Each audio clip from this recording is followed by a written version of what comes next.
Hello everyone, welcome to my channel Appreciate English.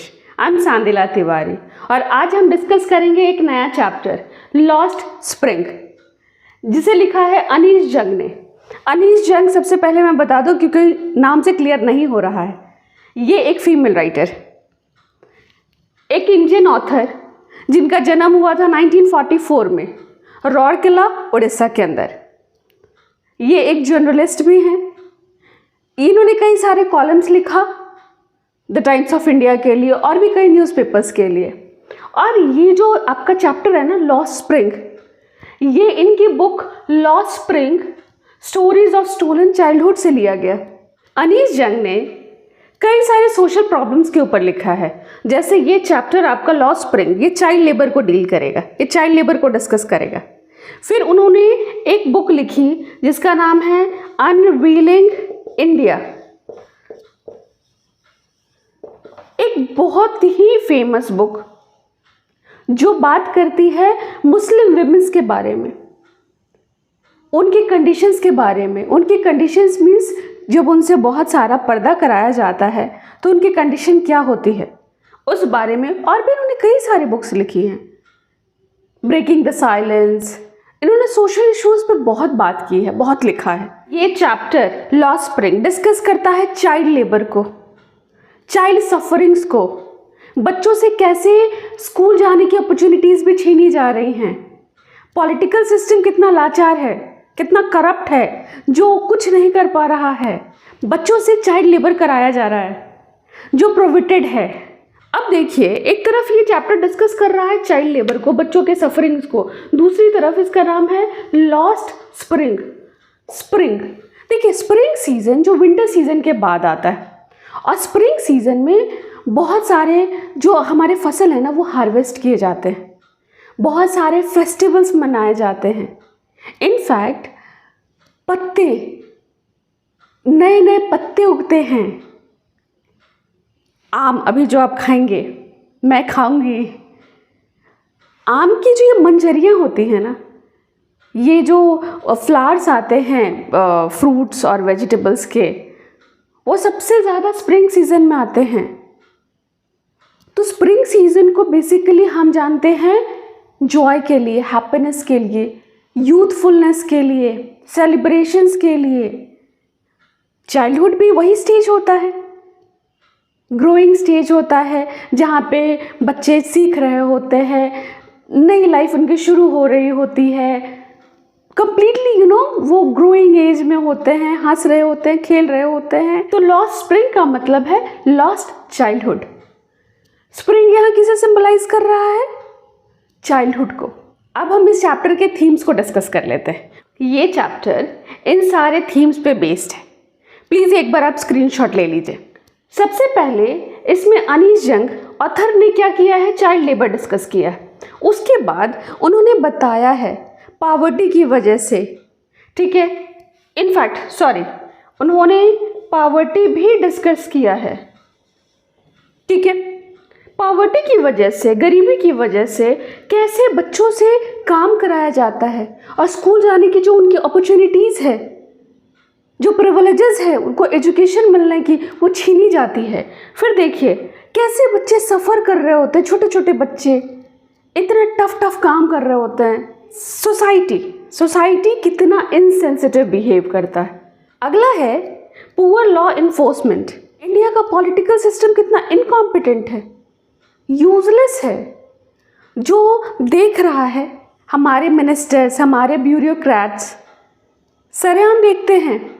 और उसके बाद जो सबसे ज़्यादा इम्पॉर्टेंट है पॉवर्टी, गरीबी, जिसकी वजह से ये सारी प्रॉब्लम्स आ रही हैं। अब चलिए डिस्कस करते हैं चैप्टर को। इस चैप्टर को, इस टाइटल को जस्टिफाई करने के लिए ऑथर ने दो स्टोरीज लिया है। एक स्टोरी है साहिबे आलम, एक बच्चा है जो रैग पिकर है, कूड़ा कचरा उठाने वाला। दूसरा बच्चा है मुकेश, जो फिरोज़ाबाद से है, जिसके सारे के सारे एंसेस्टर्स उसकी पूरी की पूरी फैमिली बैंगल मेकिंग में लगी हुई है। और ये बच्चा बिलोंग करता है फिरोज़ाबाद से। फिरोज़ाबाद कहाँ है? उत्तर प्रदेश में। और ये बच्चा साहिब आलम जो एक रैग पिकर है, ये कहाँ से बिलोंग करता है? बेसिकली ये बिलोंग करता है बांग्लादेश से, बट फिलहाल इस स्टोरी के अंदर ये है दिल्ली में। दिल्ली का कौन सा एरिया? सीमा, चलिए इसको हम सही से लिख देते हैं, सीमा पुरी।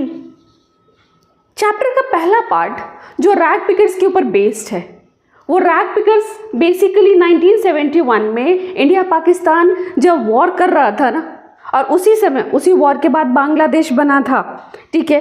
तो बांग्लादेश से कुछ लोग भागकर या कई लोग भागकर इंडिया में आ गए थे शेल्टर लेने के लिए, ठीक है। तो वो उस समय जो जिस रैग पिकर की बात हम कर रहे हैं और रैग पिकर्स की बात एक्चुअली हम कर रहे हैं, वो सीमापुरी दिल्ली का एक एरिया है, वहाँ पे आके बस गए थे। उनके पास कोई परमिट नहीं था, वो इलीगली आए थे। अभी जो आप ये एनआरसी सुनते हैं ना, वो इसी टाइप के लोगों के लिए है। तो उसी रैग पिकर्स में एक बच्चा था साहिब आलम, जो इस स्टोरी का मेन कैरेक्टर है, प्रोटैगनिस्ट है, मेन कैरेक्टर है। और सीमापुरी में आए हुए ये लोग बेसिकली ढाका से आए थे। ढाका बांग्लादेश का कैपिटल है। ऑथर रूटीन में फ्रिक्वेंटली मिलती रहती हैं किससे? साहिब आलम से। एक बच्चा, छोटा सा बच्चा जो स्कूल नहीं जाता है, कचरा उठाता है, और वो हमेशा ग्रुप में चलता होता है। कई सारे बच्चों का ग्रुप है जो उस ग्रुप को चिड़िया के ग्रुप से यहाँ पे राइटर ने कंपेयर किया है, जो सुबह में उड़ने के लिए निकलती है, मतलब ये बच्चे भी कचरा उठाने के लिए और कचरे के बीच में कुछ प्रीशियस ढूंढने के लिए निकलते हैं, और दोपहर होते होते ये छुप जाते हैं। जैसे चिड़िया ना पेड़ पे जाके बैठ जाती है, वैसे ही ये बच्चे भी दुबक के अपने अपने घरों में चले जाते हैं। तो अनीस जंग डेली मिलती होती है साहिब आलम से, ठीक है, जो रैग पिकर है। अब एक दिन उसे क्यूरियोसिटी होती है और वो पूछती हैं कि तुम लोग स्कूल क्यों नहीं जाते।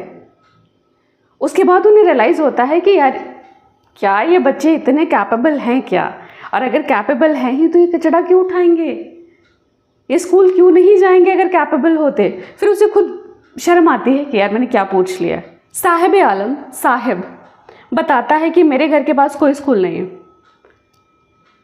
ऑथर कहती है मैं बनाऊंगी, आओगे? बट एक्चुअली वो बस बोलने की बात थी, ना ऑथर बनाने जा रही हैं ना साहिब आने वाला है स्कूल के अंदर। लेकिन फिर भी साहिब ने एक बार ना पूछ ही दिया, क्या हुआ स्कूल बन गया क्या, मैं आऊँ? And she was in remorse. उसे बुरा लग रहा था कि यार उसने झूठा प्रॉमिस किया ही क्यों। साहिब बेचारा छोटा सा बच्चा, वो तो हुप में आ गया।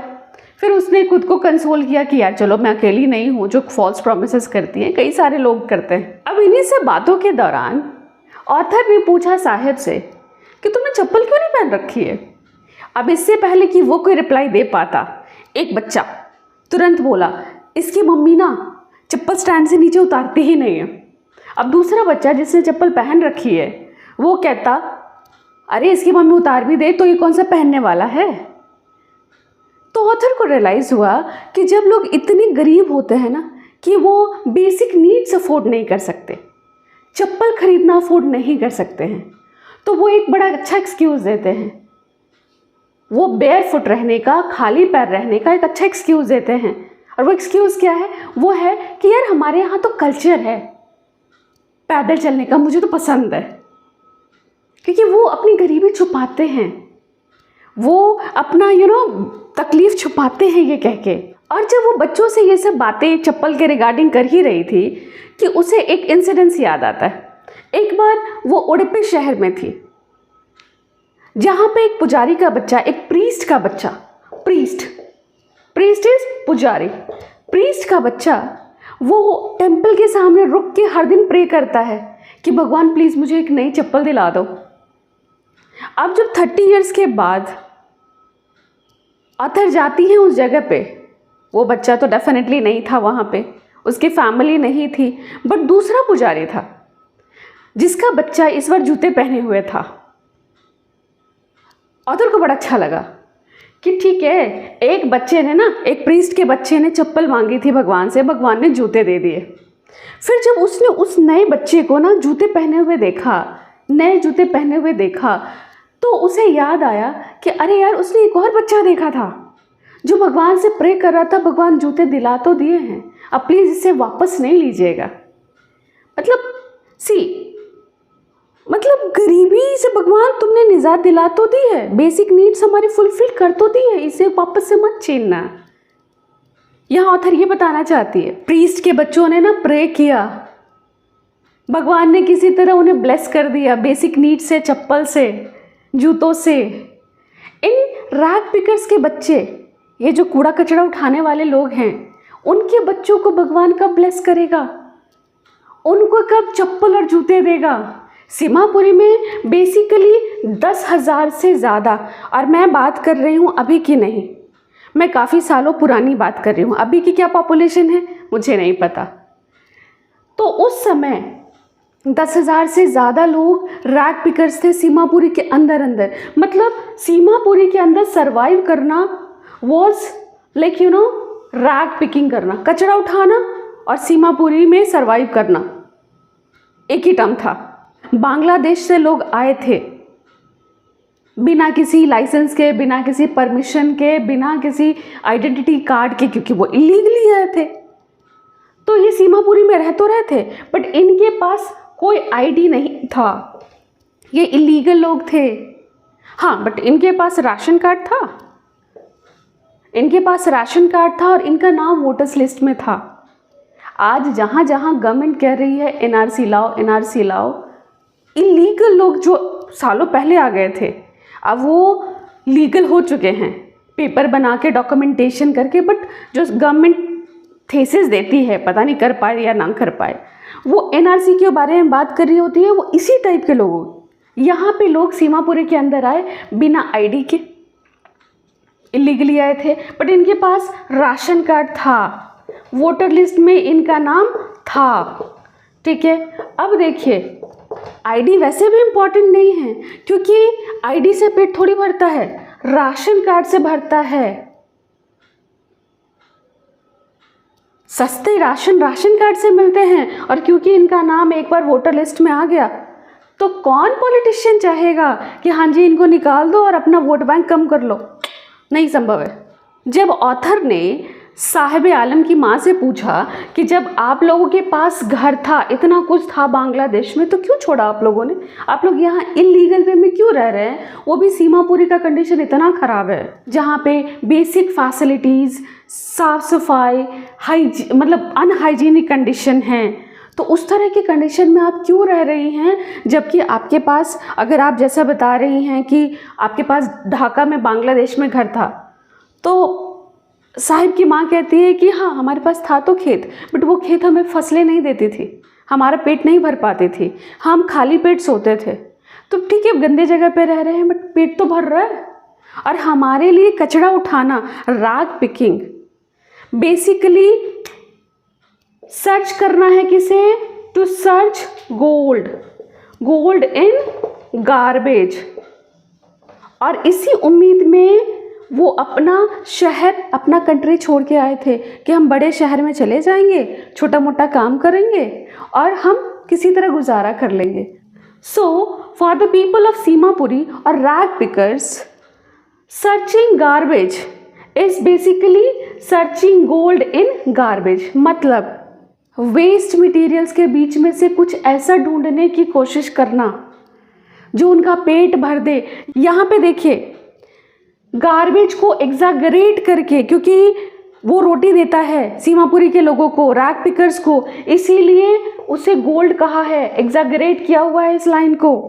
ये है बड़े लोगों का डेफिनेशन कि वो रैग पिकिंग का काम क्यों करते हैं। अब छोटे बच्चों का डेफिनेशन देखिए, उनके लिए बेसिकली गार्बेज एक मिस्ट्री है। जिसमें उन्हें कभी कभी सिक्के मिल जाते हैं, कभी कभी 1 रुपए का नोट जो पहले चलता था वो मिल जाता है, कभी कभी उस वेस्ट के बीच में उन्हें पुराने चप्पल, जूते या क्या पता कुछ काम की चीज़ें मिल जाती हैं। जब किसी को गार्बेज के बीच में सिक्का मिल जाए, पैसे मिल जाए, कुछ काम की चीज़ मिल जाए, तो वो ढूंढना ख़त्म नहीं करता है। उसे लगता है क्या पता और कुछ अच्छा मिल जाएगा, और वो उसे कंटिन्यू रखता है।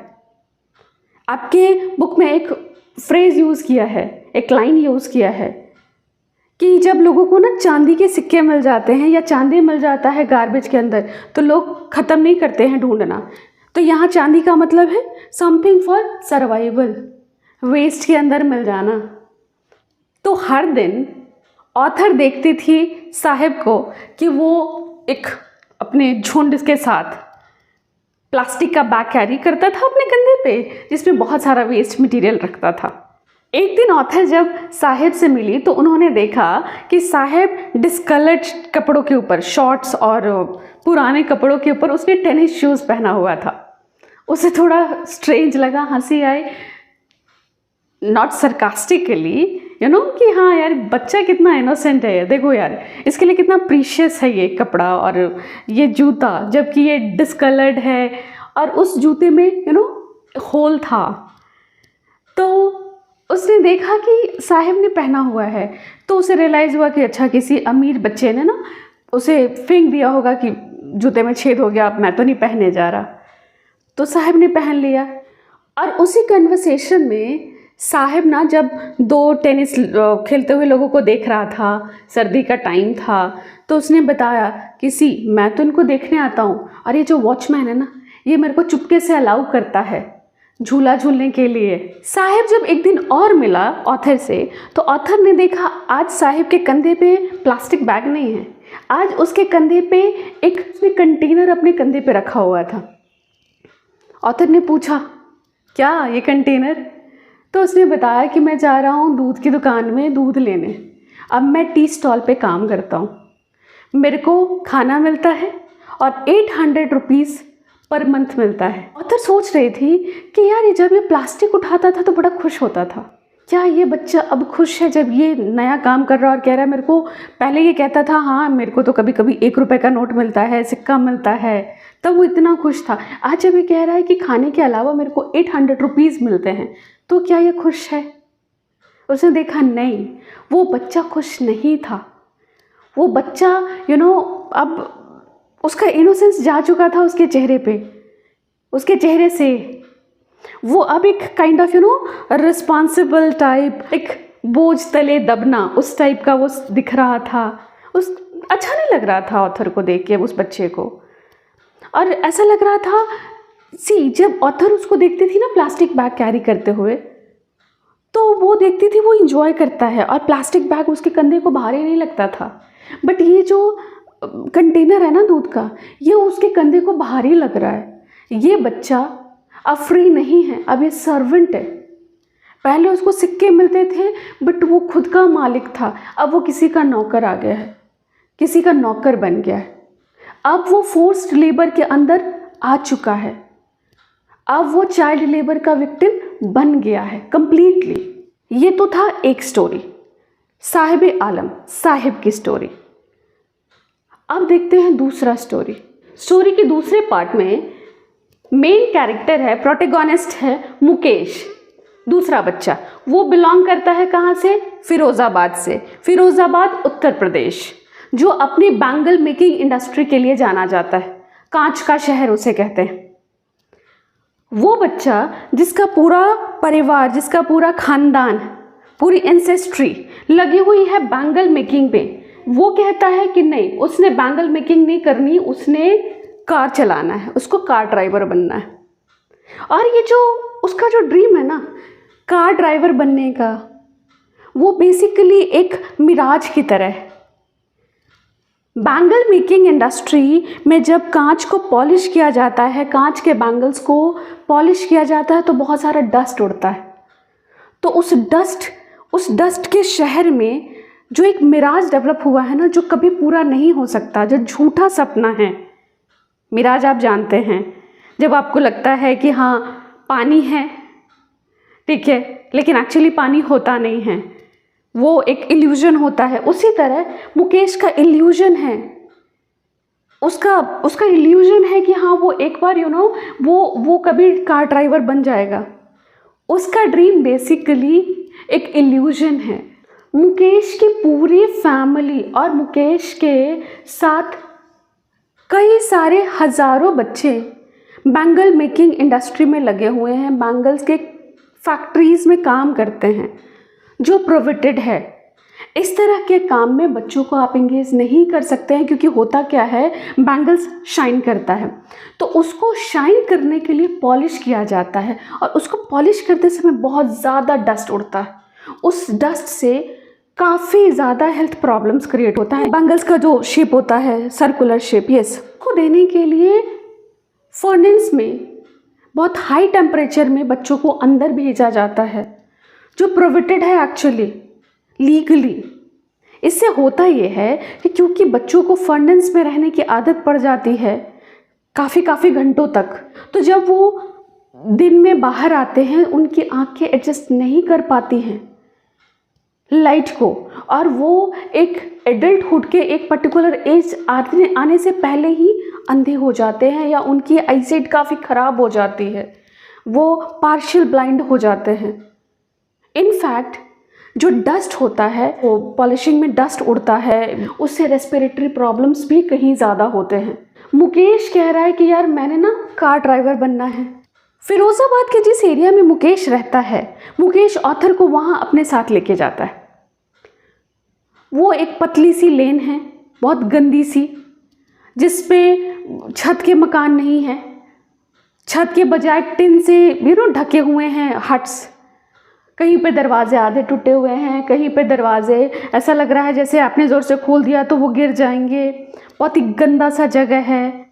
वो फिरोज़ाबाद के उस लेन में जाती हैं जहाँ पे कई पुश्तों से बैंगल मेकिंग का काम चल रहा है, जहाँ के लोग कुछ और न जानते हैं न कुछ और सोचते हैं। जब मुकेश के साथ जाती है तो वो देखती हैं कि बच्चे अपने पेरेंट्स के साथ, छोटी छोटी लड़कियाँ, छोटे छोटे लड़के, वो शेप दे रहे होते हैं बैंगल्स को इधर उधर बैठे हुए। ऑथर मुकेश के अलावा एक और बच्ची से मिलती है जिसका नाम है सविता।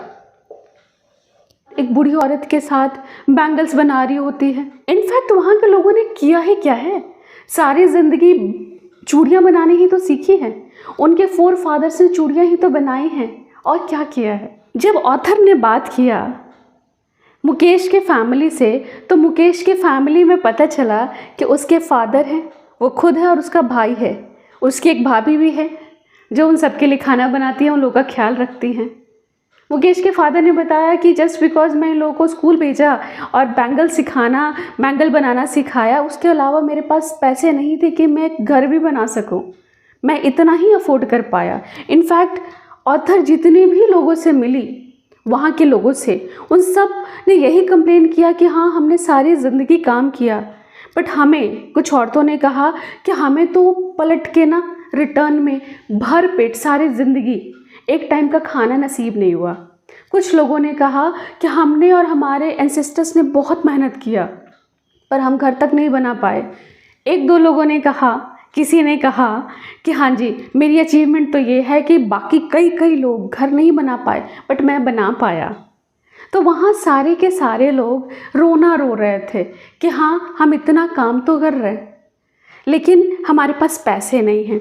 तो ऑथर ने कहा why don't you people make a cooperative, आप कोऑपरेटिव सोसाइटी क्यों नहीं बनाते हैं। देखिए कोऑपरेटिव का पर्पस क्या होता है कि आप जो काम कर रहे हैं, ठीक है, उसको या जो प्रोडक्ट आप बना रहे हैं, ठीक है, उसे कायदे के रेट पे कायदे की जगह में बेचा जाएगा और वो जो प्रॉफिट जनरेट होगा वो सब में इक्वली डिस्ट्रीब्यूट होगा।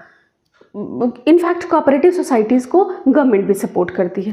तो ऑथर ने कहा कि तुम लोग क्यों नहीं बना लेते हो। तो उन्होंने कहा कि अगर हमने ऐसा कर लिया ना तो ये पुलिस वाले हमें उठा के लेके चले जाएंगे और हमारा कोई कसूर नहीं होगा, फिर भी हम जेल में होंगे और हमारे पास कोई लीडर नहीं है जो हमारे लिए खड़ा होगा, हमें बचाएगा। और जो हमारे फोर फादर्स और फादर्स हैं ना, दे कंप्लेन कि हाँ बुरा हो रहा है, गलत हो रहा है, पुलिस ऐसी है, पॉलिटिकल सिस्टम ऐसा है, कानून ऐसा है। फिर वो बोलते हैं कि लोग लालची हैं, बट वो एक्टिवली खड़े नहीं होते अपने लोगों को अपलिफ्ट करने के लिए, वहाँ से उठाने के लिए। अब जब ऑथर को यंग लड़कों ने बताया कि हाँ कोऑपरेटिव सोसाइटी बनाने का कॉन्सिक्वेंसेस क्या होगा, तो ऑथर ये समझी कि अच्छा ठीक है, ये बहुत गरीब हैं, इनकी प्रॉब्लम ये है। दूसरी प्रॉब्लम है कि इनके एंसेस्टर्स क्योंकि एक पर्टिकुलर काम में इंगेज हैं, और ये बेचारे, ये छोटे छोटे बच्चे जस्ट बिकॉज एक पर्टिकुलर कास्ट, एक पर्टिकुलर कम्युनिटी में पैदा हो गए, इसीलिए ये सफ़र कर रहे हैं। इनके पास पैसे नहीं हैं, तो साहूकार्स वो इंटरेस्ट पे इन गरीबों को पैसा देने के नाम पे इनको लूटते हैं। पुलिस जानबूझ के फैक्ट्री ऑनर्स और बड़े बड़े लोगों से पैसा लेके उनको गलत तरीके से फंसाती है, उनके साथ बुरा करती है। पॉलिटिकल सिस्टम जानबूझ के ये सब कुछ होने दे रही है। लॉ सही से इन्फोर्स नहीं किया जा रहा है, और ये पूरा का पूरा एक सिस्टम बना हुआ है जो इन बच्चों को एक्सप्लॉइट कर रहा है, इन बच्चों को सफ़र करने के लिए मजबूर कर रहा है। और जो जैसे इन बच्चों के फादर ने सफ़र किया, इससे पहले कि वो रियल सिचुएशन को समझ पाए, कुछ कर पाए, वो ये मान लेते हैं कि अच्छा चलो हमारे नसीब में यही होना है, और वो इस तरह के चीज़ों में फंस जाते हैं, जाल में फंस जाते हैं, और नेचुरली इस प्रोफेशन को अपने आप एक्सेप्ट कर लेते हैं। बट जब मुकेश से उसने सुना कि मुकेश ने जब कहा कि हाँ मुझे मुझे मोटर मैकेनिक बनना है, मेरे को मोटर के बारे में जानना है, तो ऑथर ने पूछा क्या तुमने कभी देखा है कार, क्या तुम्हें पता है कार के बारे में कुछ? उसने कहा नहीं, मेरे को नहीं पता, बट मैं गैराज में जाऊंगा, मैं वहाँ देखूंगा, मैं कार्स को देखूंगा। ठीक है, गैराज मेरे घर से काफ़ी दूर है, कोई नहीं, मैं पैदल चलूँगा, बट बनूंगा मैं कार ड्राइवर। ऑल्दो ये बहुत टफ है, लेकिन ऑथर को बड़ा अच्छा लगा कि जहाँ पे लोग कंप्लीटली हथियार डाल देते हैं कि चलो ठीक है, जो हुआ हमारे एंसेस्टर्स के साथ वही हमारे साथ भी होगा, हम भी वैसी ही ज़िंदगी जी लेंगे। एटलीस्ट मुकेश एक चिंगारी की तरह बाहर तो आया। और जब मुकेश ये बोल ही रहा था कि मैं कार चलाना सीखूँगा, मैं धीरे धीरे सीख लूँगा, जान लूँगा, वो बोलते बोलते अचानक ना चुप हो गया। वो थोड़ा सा ना एम्बारेस फील किया कि यार मैं इतने छोटे बैकग्राउंड से हूँ जहाँ पे लोग सिर्फ चूड़ियाँ बनाते हैं और कुछ आता ही नहीं हमारे लोगों को, तो कहीं मैंने बड़ी बात तो नहीं कर दी। लेकिन उसे अफसोस नहीं हुआ इस बड़ी बात को करने का, वो एडमेंट रहा, वो उसे कोई शर्म नहीं आई, कोई रिग्रेट नहीं हुआ कि यार मैंने क्यों बोला ये। और ऑथर को देख के ये बहुत अच्छा लगा कि यार कहीं से तो कोई चेंज आ रहा है, कहीं से तो कोई चिंगारी निकल रही है, कोई तो सपना देख रहा है कि वो चूड़ियाँ नहीं बनाएगा, उल्टा वो फिरोज़ाबाद की सड़कों पे कारें दौड़ाएगा। चैप्टर के लास्ट में ऑथर ने एक लाइन मेंशन किया है, few aeroplanes fly over Firozabad. इसका मतलब देखिए क्या है कि ठीक है, जो लाइक गरीब होते हैं ना, जो छोटे लाइक बैकग्राउंड के लोग होते हैं, उनके सपने भी छोटे होते हैं, उनकी हिम्मत नहीं होती कुछ बड़ा सोचने का, कुछ अलग सोचने का, कुछ नया ट्राई करने का। बट किसी ने तो कोशिश की कि वो कुछ नया सोचेगा, वो कुछ बड़ा करेगा। लर्नर्स एक रिक्वेस्ट है, प्लीज़ आप डिस्क्रिप्शन ज़रूर चेक कीजिएगा, उसमें मैं वर्ड मीनिंग और फ्रेजेस के मीनिंग्स भी डाल दूँगी, प्लीज़ आप एक बार ज़रूर देखिएगा। और ये था हमारा चैप्टर लॉस्ट स्प्रिंग। प्लीज़ अगर आपको मेरा कंटेंट, मेरा पढ़ाना पसंद आ रहा है तो लाइक कीजिए, सब्सक्राइब कीजिए और शेयर कीजिए, बिकॉज़ मोटिवेशन मिलती है, लगता है कि हाँ चलो ठीक है, लोग पसंद कर रहे हैं हमको और अच्छे से हम काम करें। और मिलते हैं अब हम नए चैप्टर के साथ। Thank you for watching.